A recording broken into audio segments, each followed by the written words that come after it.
Meet me. Welcome back, boys, and today we're going to have quite a fun video because we're going to talk about progression, but more specifically, my own progression.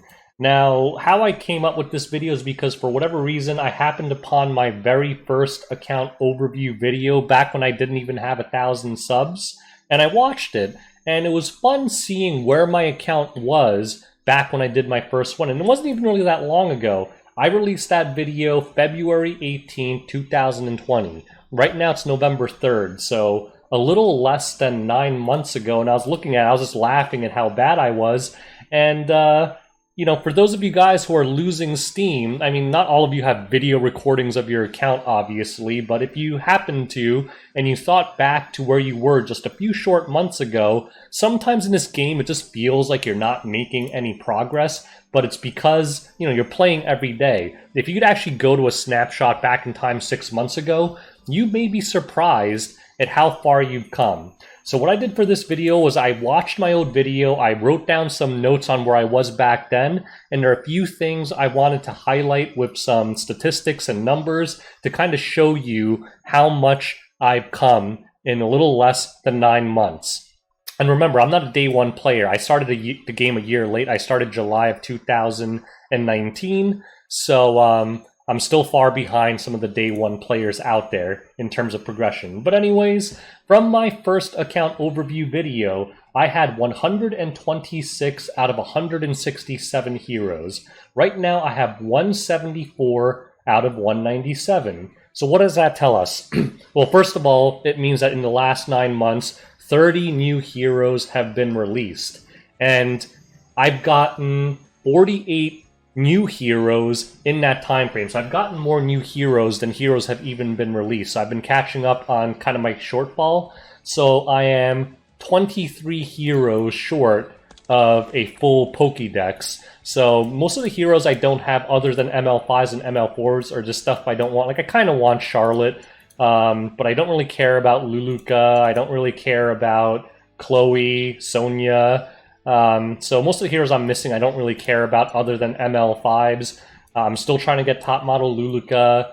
I kind of want Ryolit, kind of want Apoc Robbie. I really want BMH, T Surin, and A Tywin. But in terms of my ML5s, I'm not in a terrible situation. It's fine. So anyways, 48 new heroes, and only 30 new heroes released in that time frame. So basically, I'm catching up, and one day I'll have a full Pokédex, hopefully. Now, in terms of heroes, a huge amount of progress, and a lot of that might be reforging as well. But when I watched that account overview video, at that time, I had 28 5-star heroes. As of right now, I have 58 5-star heroes. So, 6-star heroes, not 5-star heroes. So, the point of that is, in the last a little less than 9 months, I have made 30 new 6-stars. So, 30 divided by 9, basically a little over 3 new 6-stars per month. And this is very important because what you're going to learn about top players is they have very expansive geared kits. And the more heroes you have, the more options you have to deal with that tricky Guild Wars defense or to draft in that tricky RTA drafting session. Now, my problem is that I think the number of heroes I have 6-starred is sufficient, but the truth is about 40 to 45 of those are on what I would consider to be garbage gear. So it doesn't really matter that my kit is that big because most of them don't have the gear to compete. But at some point when I do have more and more gear and I can gear all of these people to my satisfaction, then it's very important to have a large kit if you want to have success at the high end of PvP. Now, in terms of CP, remember, back when I first made that video, reforging didn't exist, and the CP difference is enormous. So, actually, in that first account overview video, from what I could tell from the video, my highest CP character was actually Basar at 112,000 CP. So, his CP actually went down, because I barely used Basar. His stats are atrocious. He's missing about 50 speed to be competitive at the high end. But now my high CP is my Arbiter Vildrit at 181 1000 CP. So most of that is due to reforging, but I still thought it was pretty cool to see that my highest CP hero went up by 70,000, which honestly is basically like a geared Ruel, because Knights and Soul Weavers always have lower CPs, because CP favors speed and offensive stats. But it was still pretty cool to see how far the CP differences have come. Now, on the arena front, back then I was barely doing arena. So as far as I could tell, my highest weekly end finish back then was Champion 1. It's kind of, I haven't been doing arena at all because this is preseason right now and I already got my frame, but basically on the arena front, I made huge gains because back in the day, I was mostly finishing like Champ 5 to Champ 1 randomly, and this season, as you guys know, I finished rank 37th on Global, so I am going to get a top 100 frame whenever it comes through in this Hall of Fame updates, and my highest weekly finish was rank 30, so I ended the week at rank 30. I had about 500 season points before I quit Arena. I didn't really do the last 4 or 5 weeks of Arena because I didn't need to, but I think I fairly cemented myself as a legend arena player, and I'll have the frame to prove that whenever the next season starts. On the RTA front, it was kind of hard to tell any improvement, but one thing that was funny was when I watched that video, I was silver in RTA, and I had 300 matches at a 50.8% win rate. This season, I think I hit champion in less than 50 games. I still have less games played than I did in that first account overview video, and I'm about like 1,000 MMR higher. So I think I've definitely improved a lot on the RTA front. Now, granted, when I made that first account overview video, that's when RTA first came out, and even in like Bronze and Silver, you were running into top players. Nowadays, those players are usually pretty high up pretty early, so you don't really run into them, so it's not a fair comparison. But I still think it's pretty indicative of me improving a lot in RTA. I'm still not that good at it because anytime I verse a top player, they just blast me. I do beat legend players occasionally, like I ran into like Cafe Kaz before and what's a Shotgun Shogun. I played all those guys. Most of them beat me, but I do manage to just sneak out close wins against them occasionally. So World Arena front definitely improved a lot, but still a long ways away from legend, I think.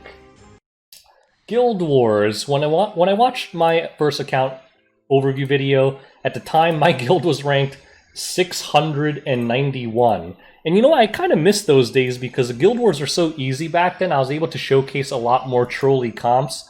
Nowadays, they're so freaking hard that I'm always just trying to Dark Corvus everyone. But I think even on the Guild Wars front, we are doing nothing but top 100 Guild Wars nowadays, and I'm still having a lot of success. So, I mean, a big part of that is I have Dark Corvus now, but I think considering that these are all top 100 guilds, my success rate kind of speaks for itself. My defense is still pretty atrocious, which is why I took myself out of the fort. I figured I'd let my guildies with like Riolet and T-Surin hold down the forts for now until I build a more viable defense. But on the Guild Wars front, my guild has grown tremendously. We went from 691, right now we're ranked 25th.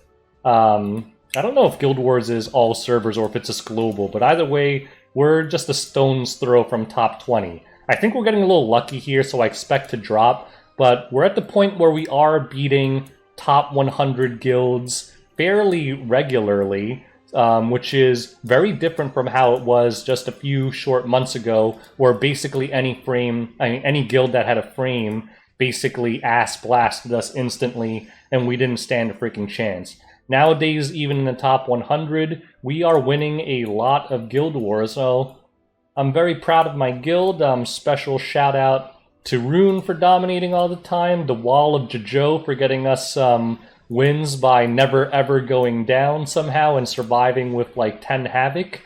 And yeah, on the Guild Wars front, this is my guild. I am the leader of my guild. I've had like invites to some top guilds. I always turn them down because I've mentioned this before. At least half this guild are my real life friends. We'll literally play at each other's like houses or something sometimes. So I really have no intention of leaving my guild. I don't really care to leave it just to join like a top 10 guild. At least not for now, until they all quit. So that's my Guild Wars front. Definitely a lot of progress there. And the other thing is, again, there was no reforged gear back then, so it's kind of a hard comparison. But on the gear front, I think it's fair to say I could use that as a metric. So 9 months ago, I had 0 pieces of reforged gear, because I think I made that video like a month or two before it even came out. Now I have 102 pieces of reforged gear, which is still a long way short of top legend players out there, but that's still a lot of reforged gear, and typically you don't reforge stuff unless it's really good.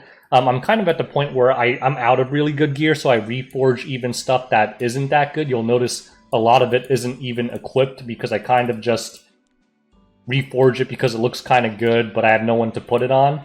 So yeah, on the gear front, I definitely made a lot of improvements. I think the biggest thing is that my speed gear has improved tremendously. It's still not that great, but I do have a lot of pieces now that are like 17 plus speed. The problem with a lot of it is it's not on speed set, so I can't use a lot of it. But I can get like a 300 speed ACID. The problem is, for me to really play speed games with people, I need to have like 3 or 4 people at that speed level. Otherwise, one of them just gets banned out, and then the rest of them are slow, so it doesn't really matter. But on the gear front, definitely a lot of improvements there as well. So for now, I think that's really the main things I wanted to highlight. Like, if you guys have like a video recorder or something, you know, maybe just take a few screenshots if you don't.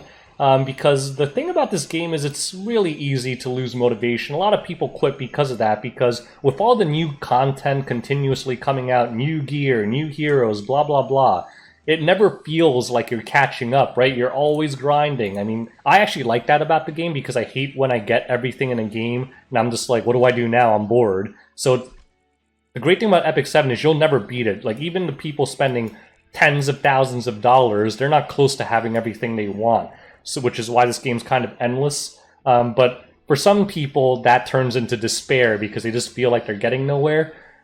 Take like a snapshot of where you are now. Just do it. Like, take screenshots or something, or just take these same metrics that I did and go back to it in 3 months, 6 months. And I think you're going to find that even though you felt like you got nowhere, you really did improve a lot. Like, whether it's your arena ranking, your guild war ranking, whether it's the amount of gear you have at plus 15, reforged, and the number of 6 stars you have, whatever it is, I think a lot of us are a bit too harsh on ourselves, especially when we're watching YouTubers and turbo whales. I mean, I consider myself a whale now because I'm dumping my YouTube money into this, but compared to like the Tenhas or the YDs that spent like 50 grand plus, watching them just getting demoralized, don't compare yourself to those guys. Just look at your account and see how far you've come, and I think you'll be pleasantly surprised, and that might help with kind of the despair of feeling like you got nowhere. So anyways, I think I'll wrap this video up. I hope you guys enjoyed it, looking at my crappy account and my old lady badge. So if you have any questions, leave it in the comment section below, and as always, keep on grinding, baby. Till next time, boys. Peace out.